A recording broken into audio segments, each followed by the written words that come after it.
చిన్నపిల్లలకి చేస్తారు ముఖ్యంగా. ఇది చిన్నపిల్లలకి అష్టైశ్వర్యాలు మంచి ఆరోగ్యం కలగాలని పోస్తారు.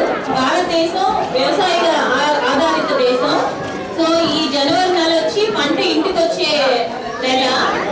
సో ఈ భోగి పళ్ళని మామూలుగా భోగి పళ్ళు, చెరకు, వరి ఇవన్నీ కలిపి పూలతో కలిపి పిల్లల మీద పోస్తారు డబ్బులతో పాటు.